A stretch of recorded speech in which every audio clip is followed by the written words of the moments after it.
अब सैयद डायनेस्टी की बात करें तो सैयद डायनेस्टी ने रूल किया 1414 से 1452 तक। सबसे पहले खिज़र खां ने रूल किया 1414 से 1421 तक। He was a general of Timur. इसने ही डायनेस्टी सैयद डायनेस्टी को फाउंड किया after the death of Timur. Mubarak Shah ने रूल किया इसके बाद 1421 से 1434 तक। इसी के ही नोबल्स ने इसको मार दिया था। इसके बाद बात करें मोहम्मद शाह ने रूल किया 1434 से 1443 तक। इसके बाद जो सैयद डायनेस्टी में जो इम्पोर्टेंट रूलर आता है वो है आलम शाह। आलम शाह ने रूल किया 1443 से 1451 तक।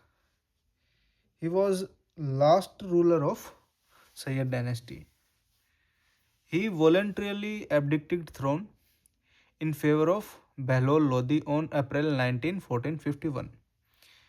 और इसके बाद ये कहाँ चला गया? बदाऊं एक जगह है। He died here chanting the name of God.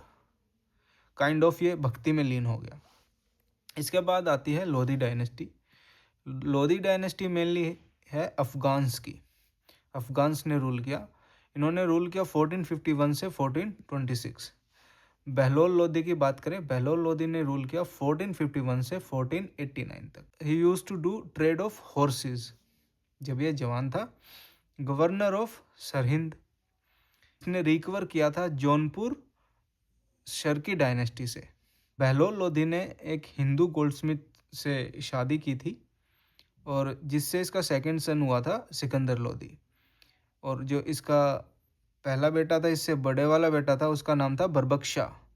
बरबक Shah was ruling in Jaunpur.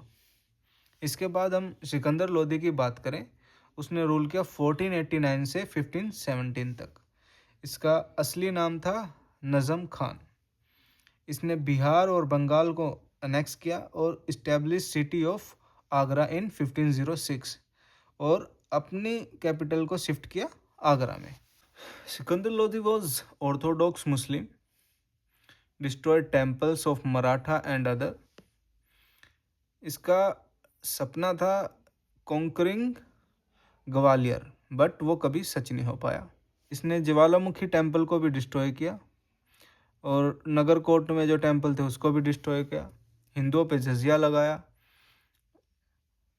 इसने ग्वालियर पे 5 बार अटैक किया, लेकिन defeated by Raja Mansingh of Gwalior. इसने गज़े सिकंदरी एक मेजरमेंट यूनिट